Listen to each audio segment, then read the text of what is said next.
Keith, who are we about to talk with today? We've broken free of downtown Austin, which is very nice. The town has been invaded by 100,000 film fans and mostly interactive tech nerds and all kinds of other people. So it's an exciting time in Austin, but it's also a crowded time in Austin. So I'm excited to break out of the main hubbub into one of my favorite neighborhoods, Zilker in Barton Hills, and meet up with one of those 100,000 people that came to town, but one that means a lot to me, has meant a lot to my career, and I think it will have a lot to say, and that's super sales agent John Sloss. From Cinetic, that's right. And I have been shouting at parties for the last 3 days to some of those 100,000 people, so my voice is in tatters still. So I'm gonna let Keith do a lot of the talking in this episode, which is great because you and John have a history and are friends, so it seems apropos. And knowing John, I'm pretty sure he's gonna do most of the talking, and that is just right. He's a salesman, after all. On your left. You're listening to DocWalks with Ben and Keith. All right, we are over in the beautiful Zilker neighborhood of Austin, where we are surrounded by what is recently described as trees of torment. What did you call them, John? Anguish, possibly? Anguish-laden live oaks. Yes. So our guest today is none other than Icon. Torment's good, though. Yeah, Torment. Torment might be more appropriate. Okay, It's like the documentary world. that's right. There you go. Caught between torment and anguish. Well, that's the name of the episode. There we go. So here we are today, walking down the street here in Austin, Texas, with Icon, living legend, trailblazer, iconoclast, Proud father. proud dad, who's just telling us about his kids, both his biological and all the many films that he's helped put out into the world. Please welcome John Sloss to DocWalks. Hello, John. Thank you so much for doing Ben this. and Heath, it's a pleasure to be here. Well, we have a beautiful morning here as we're crisp spring morning. So tell us what you're doing here in town. You know, I'm very closely aligned with Richard Linklater, and I've often said that if I could do my job from Austin, I would live here. And I took the opportunity for the first time in my career last year to on-ground produce 2 movies, and they were both Linklater films. We shot one in Paris and one in Dublin, and there's a lot of work to do on those, so I'm spending time with him. We're also selling 5 films here at South by Southwest. I would argue most notable among them is a film called The Age of Disclosure, which is a controversial film, I would say, that makes the case that we are not alone in the universe.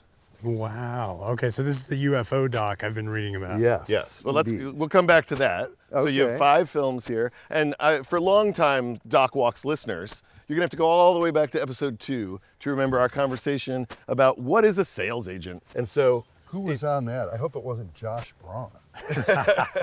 Josh is a hard get, John. I'm Is sorry. he really? Oh, I didn't Oh ask. no! I didn't ask. Am I? Not yet. No. Don't tell him that. Yeah. No, no, wait I till the feel- end. Wait till the end for the I feel like a insults. chump. We usually have a lightning round of insults at the end of the podcast. Got it. No, we were explaining, it's just me and Ben wandering the streets of Park City talking about all the different elements of a festival for people. And we were talking about what makes a sales agent and the role of a sales agent.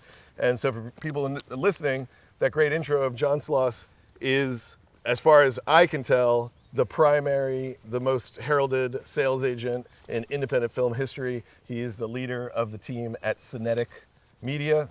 Cinetic. Yeah. Yeah. Media. Cinetic Media. Cinetic. How would you simply explain what it is that you do? I would say there are people who have a vision and are storytellers and, you know, create that vision. I'm a person who facilitates those people.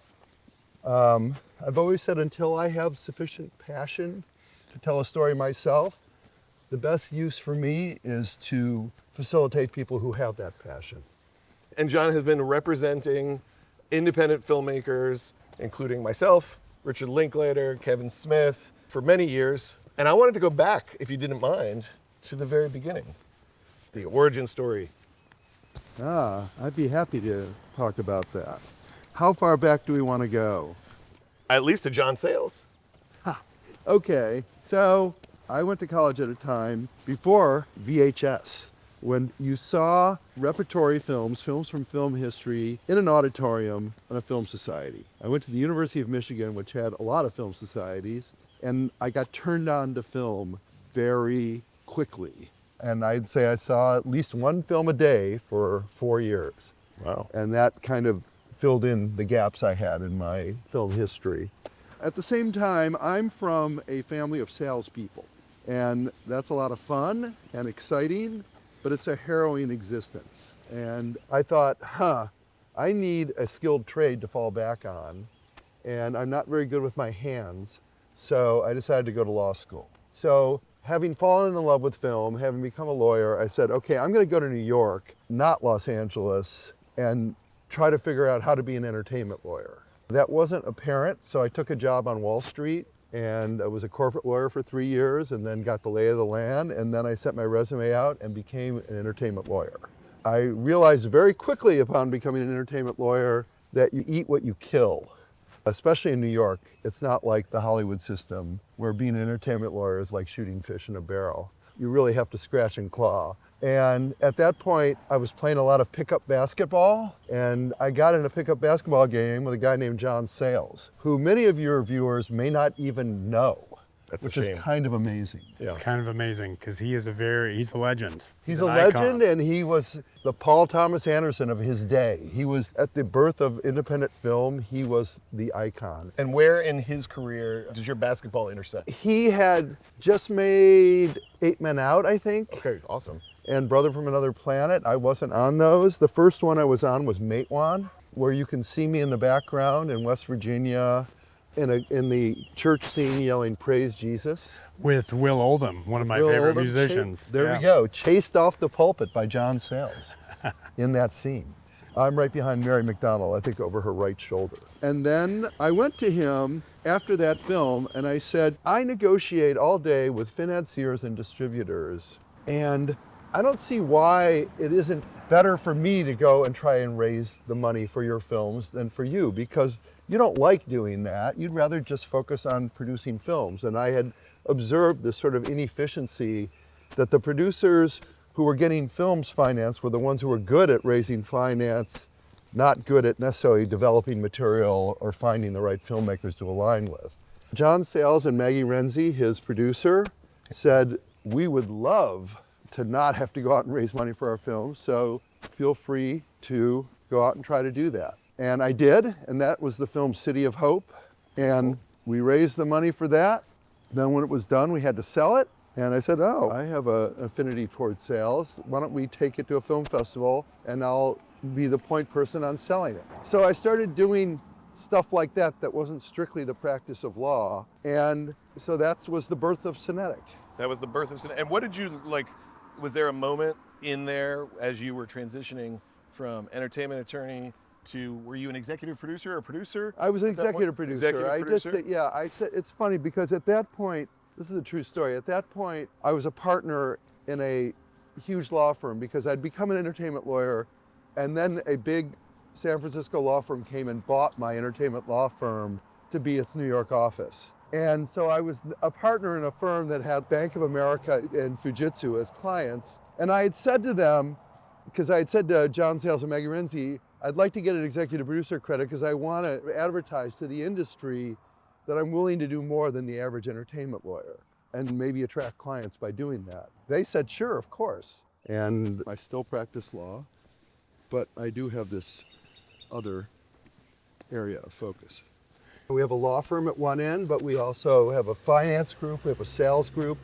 We do whatever we can to help movies get made and out into the world.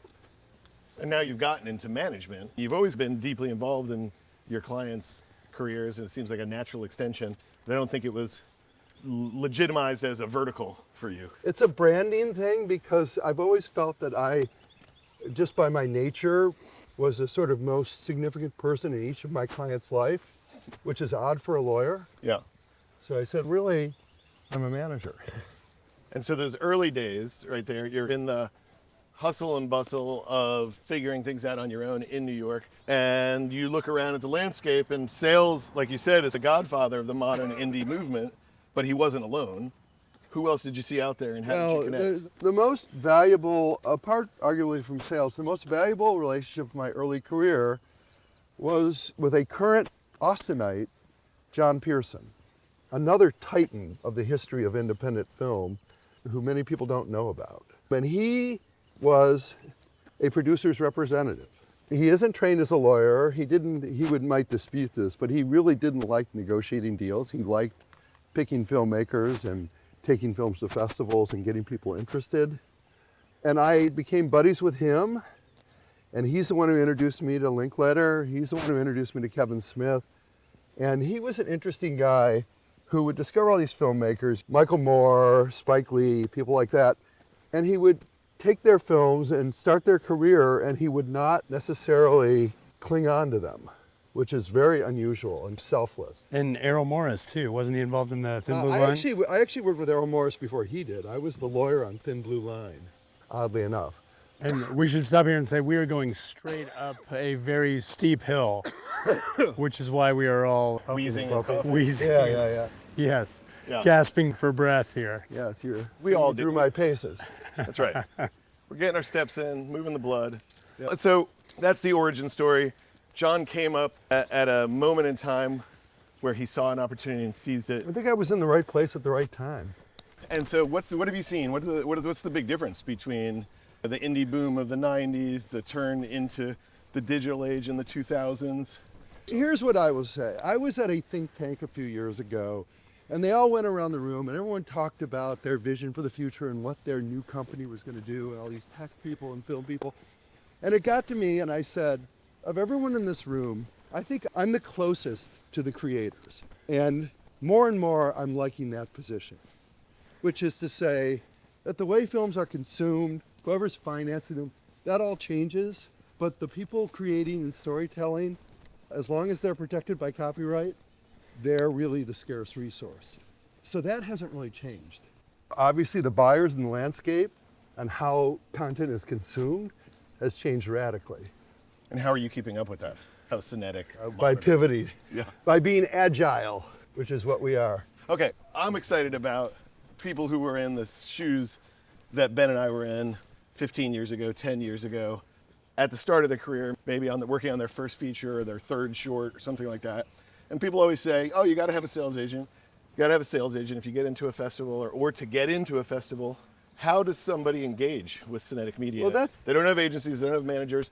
They're an independent voice. You haven't heard of them yet, but they've been they're the next Charlie Shackleton or the next Dan Farah, the next Ben Steinbauer. Thank you for that, yeah. Yeah.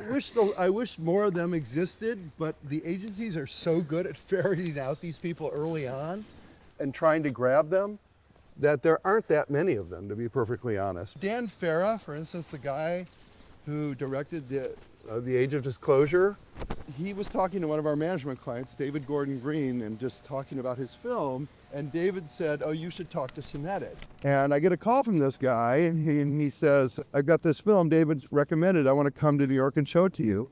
And he came to New York. We screened his film, and we talked to him, and he hired us to represent it. It was as simple as that. It was in a vacuum. There was no competition. There was no festival. And then together, we created a festival plan, and we thought this is a film that would be perfect to screen in Austin. You've answered this a little bit already, but what do you think the state of the modern documentary marketplace I mean, is like? it's complicated because when I press the buyers, I say, this market is tougher than it was a couple of years ago. Is that because fewer people are consuming documentaries? And none of them say yes. They say, no, it's as great a value in relation to cost in terms of eyeballs as anything we do. Apart from Netflix, and to a certain extent HBO, it hasn't been a very active market. We're trying to understand, Apple is its own thing, and we love Molly, and some of it is that there's more and more commissions. The other is that, I don't know, it's just a general reluctance. Docs, even when they're successful in relation to price, don't move the needle at these streamers, and so they don't prioritize them. But so we're doing everything we can to get everybody back in the game.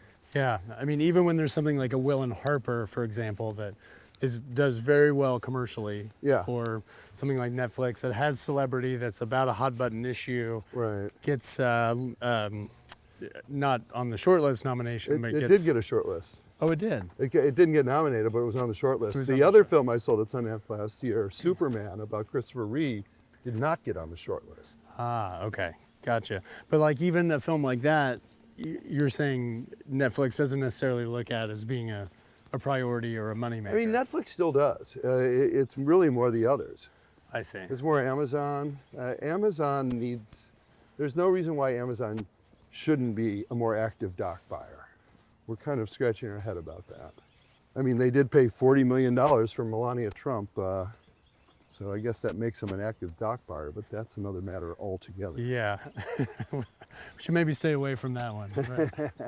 So John, what do you have as far as your view of the world?